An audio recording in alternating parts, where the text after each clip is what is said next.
Hola, bendiciones. Seguimos con el Sermón del Monte. Vamos al libro de Mateo, capítulo 5. Voy a volver a leer desde el 1. Cuando Jesús vio a tanta gente, subió a una montaña y se sentó. Los discípulos se le acercaron y él comenzó a enseñarles. Es la traducción del lenguaje actual. Y lo que nos toca el día de hoy es versículo 14, dice: ustedes son como una luz que ilumina a todos. Son como una ciudad construida en la parte más alta de un cerro y que todos pueden ver. Nadie enciende una lámpara para meterla debajo de un cajón. Todo lo contrario, la pone en un lugar alto para que alumbre a todos los que están en la casa. De la misma manera, la conducta de ustedes debe ser como una luz que ilumine y muestre cómo se obedece a Dios. Hagan buenas acciones, así los demás las verán y alabarán a Dios, el Padre de ustedes que está en el cielo. Jesús habla ahora de que somos la luz de la tierra, la luz del mundo, pero esa luz debe iluminar a todos. Ahora, ¿cómo es posible que podamos nosotros actuar como la luz del mundo? Bueno, déjame hacer énfasis en el versículo 16. Dice: de la misma manera, la conducta de ustedes debe ser como una luz que ilumine y muestre cómo se obedece a Dios. Hagan buenas acciones, así los demás las verán y alabarán a Dios, el Padre de ustedes que está en el cielo. O sea, esencialmente habla de que nuestra conducta debe ser el reflejo de alguien que obedece a Dios. Debe estar llena o plagada de buenas acciones, para que de esa manera, como una luz que se pone en lo alto y alumbra a todos, dice: así los demás las verán y alabarán a Dios, el Padre de ustedes que está en el cielo. Y quiero compartir contigo nada más 3 pasajes rápidamente que nos puede ayudar a entender y comprender de qué manera nuestra vida puede ser una vida que tenga que ver con ser luz para el mundo. Mira, vamos a regresar en el primer ejemplo al libro de Éxodo, allá en el capítulo 34, libro de Éxodo, capítulo 34, donde encontramos a Moisés en el monte Sinaí. Y quiero leer solamente algunos versículos después de las instrucciones que Dios le da a Moisés. Y mira lo que ocurrió. Versículo 28. Y Moisés se quedó con Dios en la montaña 40 días y 40 noches. Ahí se escribieron en tablas de piedra los 10 mandamientos de este pacto. En todo este tiempo Moisés no comió ni bebió nada.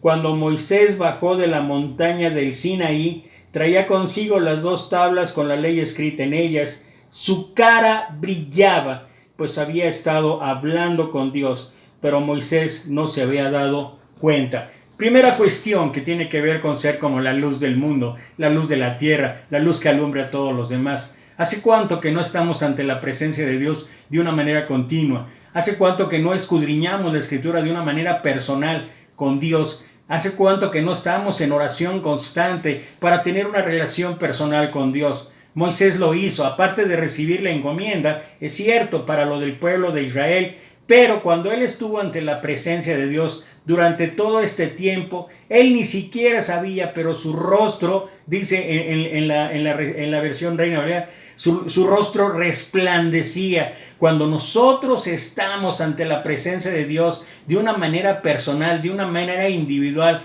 de una forma permanente, escudriñando, leyendo, orando, alabando, de una manera personal con Dios, entonces, ¿qué crees? Va a haber un cambio en nuestra vida, va a haber un cambio en nuestro rostro, y es seguro que nuestro rostro va a ser transformado y nuestro rostro va a resplandecer, porque hemos estado ante la presencia misma del Dios de los ejércitos.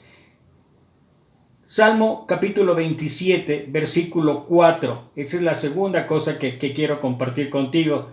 Dice el rey David, Salmo 27, 4, Dios mío, solo una cosa te pido, solo una cosa deseo, déjame vivir en tu templo todos los días de mi vida, para contemplar tu hermosura y buscarte en oración. David David tenía el deseo inmenso, el deseo intenso. David sabía que sus debilidades, sus flaquezas, que sus errores lo alejaban de Dios, y la manera en que él quería dejar de lado todas esas fallas que como ser humanos cada uno de nosotros tenemos, era estar ante la presencia misma de Dios. Y mira lo que quiero hacer énfasis, dice: déjame vivir en tu templo todos los días de mi vida. O sea, el encuentro con Dios debe ser un encuentro personal, pero debe ser un encuentro de todos los días. Dice Lucas 9:23, hablando a Jesús: si alguno quiere venir en pos de mí, niéguese a sí mismo, tome su cruz cada día y sígame. Esa es la tercera cosa que quiero compartir. Y la quiero compartir porque independientemente de que el principio de toda nuestra relación con Dios es de manera individual y es responsabilidad de cada uno hacerlo cada día, en su casa, en el lugar donde se encuentre, también es cierto que como iglesia necesitamos tener una comunión más estrecha, más personal con Dios. Una y otra vez, generalmente cuando nos referimos a las reuniones en nuestra congregación, casi siempre utilizamos Hebreos, donde habla la escritura, habla y dice que no dejando de reunirnos como algunos tienen por costumbre, sino más bien considerándonos unos a otros para estimularnos al amor y a las buenas obras. Y gloria a Dios que de esa manera lo hagamos. Pero también es cierto que en muchas formas como iglesia hemos descuidado esa parte fundamental que significa el tener una comunión con Dios como iglesia, como grupo, como hermanos.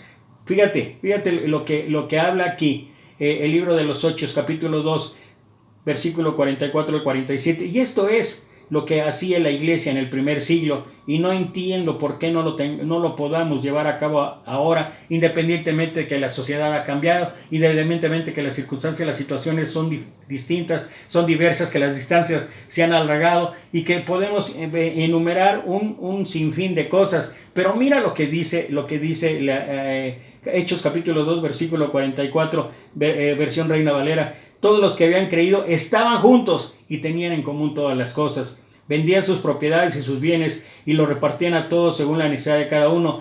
Perseveraban unánimes cada día en el templo, y partiendo el pan en las casas comían juntos con alegría y sencillez de corazón, alabando a Dios y teniendo favor con todo el pueblo. Y el Señor añadía a la iglesia cada día los que habían de ser salvos.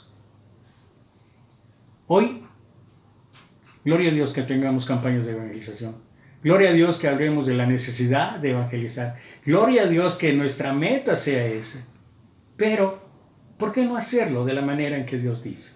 ¿Qué hizo la iglesia en el primer siglo? Perseveraban unánimes cada día en el templo, alabando a Dios y teniendo favor con todo el pueblo. Eso es ser la luz del mundo. Y el Señor añadía cada día a la iglesia los que habían de ser salvos. Hoy, y no estoy hablando de una manera derrotista, ni estoy hablando de una manera frustrante, ni quiero desanimarte con lo que voy a decir, pero hoy en día hay iglesias que solamente un día a la semana se reúnen, 2 horas, ni siquiera el día, 2 horas, el día domingo. ¿Y entre semana qué? Cuando que la lucha del cristiano es cada día, ni siquiera 1 o 2 veces, para estar en comunión unos con otros, para tener el mismo sentir. ¿Cómo podemos entonces ser la luz del mundo? 3 cosas. Cuando tenemos un encuentro personal con Dios, nuestro rostro resplandece. Cuando nosotros anhelamos estar todos los días en la casa de Jehová, nuestra vida va a cambiar. Y cuando hacemos lo posible para que como iglesia estemos unidos, estemos reunidos, cuando hagamos el propósito de ser edificados como iglesia, más días a la semana, más permanentemente, entonces verdaderamente podemos hablar de ser la luz del mundo. Que Dios te bendiga. Hasta la próxima.